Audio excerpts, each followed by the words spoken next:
So we're going to be talking about the Food Web project.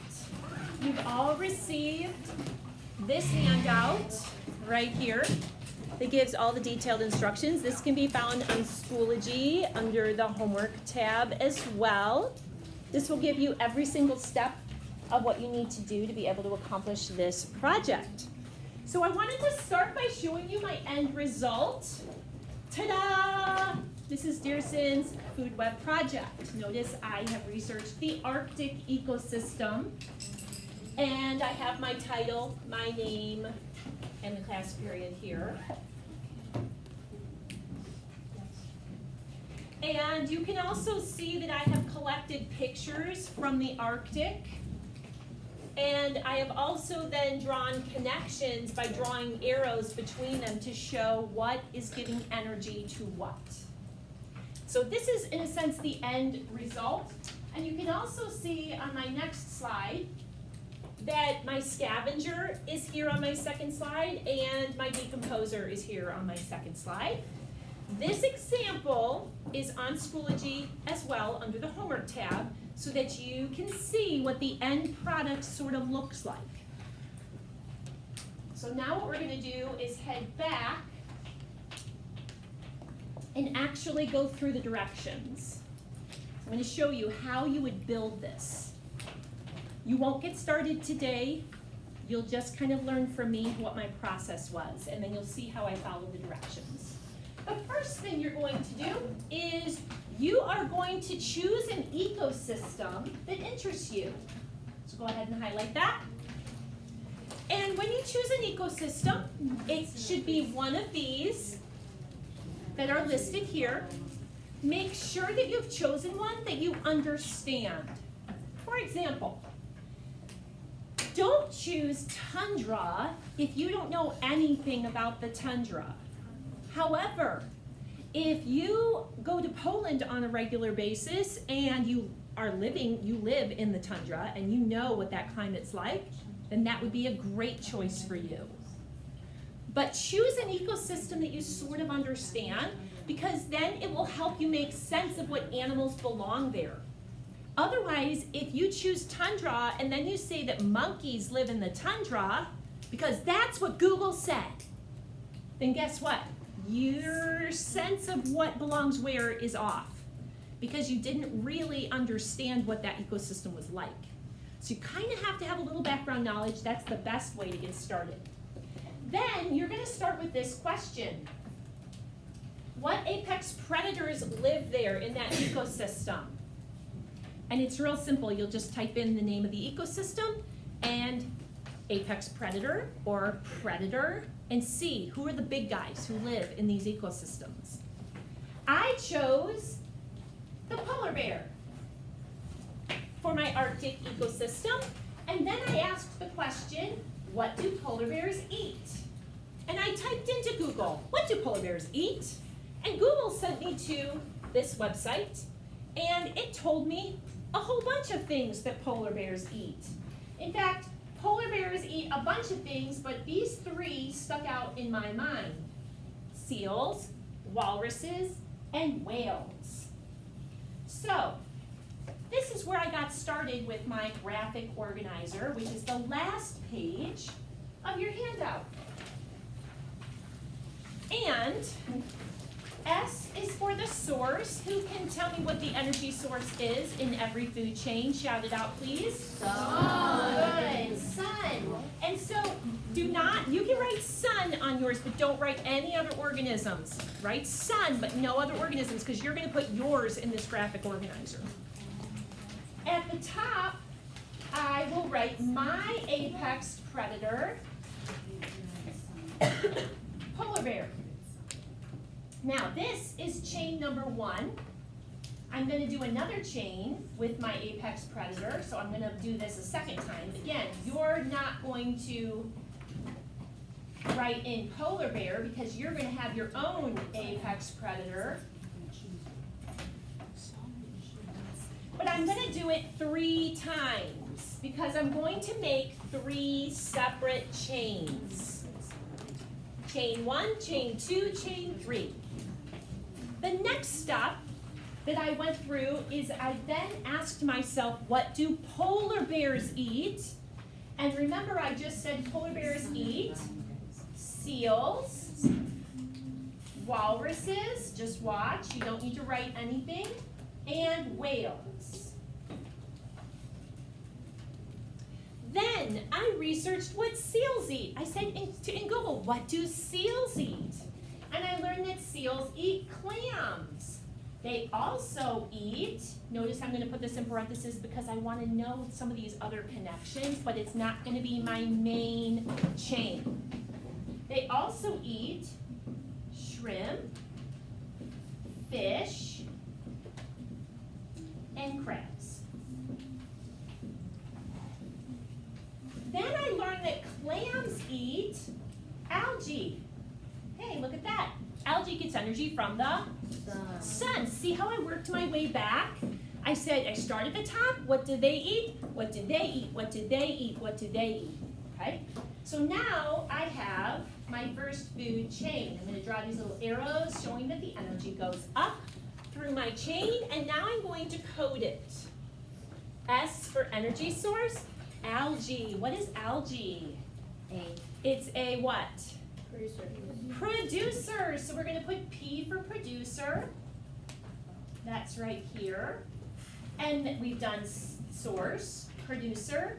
And then what comes next? The clam would be a, what's a PC stand for? You got it. Nice job. Primary consumer. Done. SC. What's SC? Secondary consumer. Done. TC. Tertiary consumer, also known as the apex predator. Guess what? I have one chain done. The next thing, what do walruses eat? Walruses eat, when I researched, they eat shrimp, as well as clams and crabs. And then shrimp eats phytoplankton. And so guess what? I've just finished that chain. Sun gives energy to Phyto, Phyto to shrimp, shrimp to walrus, walrus to polar bear. Help me out with the letters. What goes here next to sun? S. S, then what? P. P, then what? PC. Then what? SC. Then what? TC. Or AP. Or TC and AP. It's both. TC means the third level. AP just means the top one. Good job. My last one. Polar bear, whales. Whales eat. I researched, I discovered they eat fish.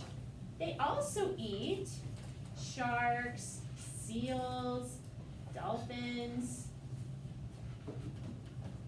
And fish eat phytoplankton. So I've got my third chain done. Sun gives energy to Phyto, Phyto to fish, fish to whales, whales to polar bear. Here we go, help me with the letters. What's this gonna be?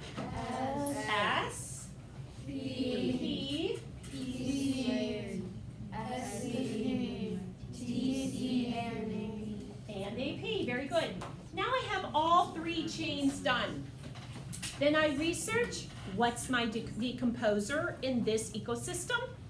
It's so cold in the Arctic that the only decomposer that there could possibly be is bacteria. So therefore, I chose to find my picture of bacteria. It's right here. And my scavenger is the king crab. So I put that on a separate slide. Now let's jump back in, now that we've actually done the web, let's jump to the back page.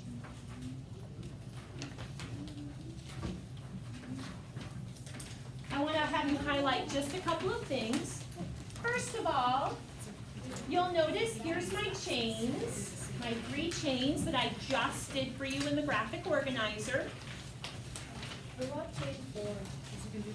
Good question. What about the back in chain 4? Chain 4 is if you are the kind of student that wants a challenge and you would like to try to do a fourth chain instead of just 3. The only people that can do a fourth chain are people who already have an A in this class. So if you already have an A, you have the option of doing 4 chains instead of just 3. okay? You don't have to ask permission, just do it.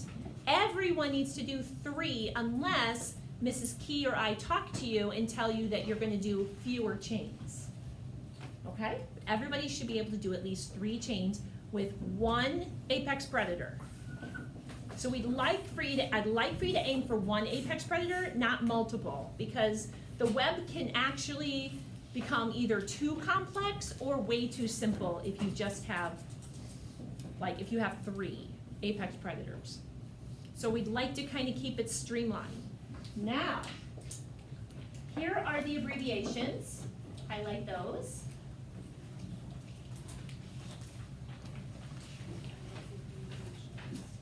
And you'll notice, what online program will you use? My favorite is Keynote. Keynote is one you may not have used yet. It was phenomenal. So much fun and so easy. Literally super, I've never used it before.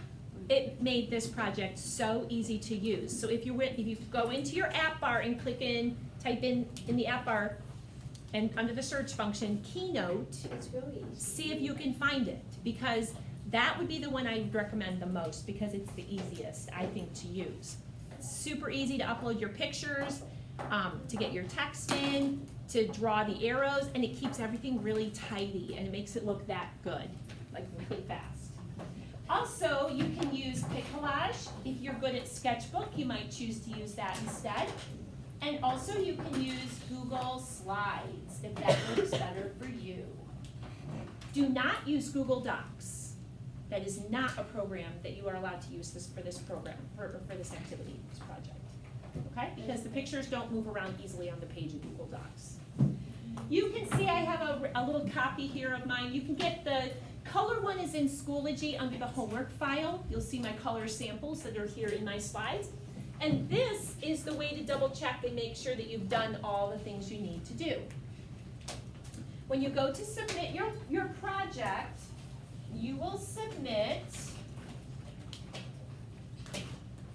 this to me digitally. You'll be describing what gives energy to what. You'll be doing that in Seesaw, much like we did the Banana Lab today. So like the sun gives energy to phytoplankton gives energy to small fish, etc. But we'll do that last, and we'll do that all together. You'll also submit to me your scavenger and decomposer page, and you'll be taking a picture of this chain page that shows your code for all of your organisms. All right, now the best part is, when is it due? In this class, it is not due on Friday, so you can go ahead and take your project, and at the top, you can cross out Friday and put Monday, November 4th. It's because Halloween. It's because I decided to give you more time, that's all. So here's the thing, actually, Halloween gives you a special advantage because you're dismissed at 11 o'clock that day, which means you have from 11 till like 3 or 4 before you can even start trick-or-treating. That's like 5 hours of extra time, my friends. So, if you get inspired and you get your food web into me by Friday, I'll give you 2 extra bonus points right off the top for turning it in early.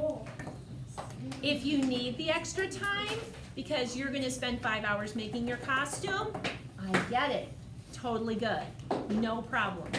Then it's due for you on Monday. Any questions? Yes. You will be uploading eventually to Seesaw. However, that's kind of like the last step. You just need to make sure it's done by Monday. Any other questions? Yes. Today are we gonna work on it? We're not going to work on it today because we are out of time. So put this in the front pocket of your binder and prepare for dismissal.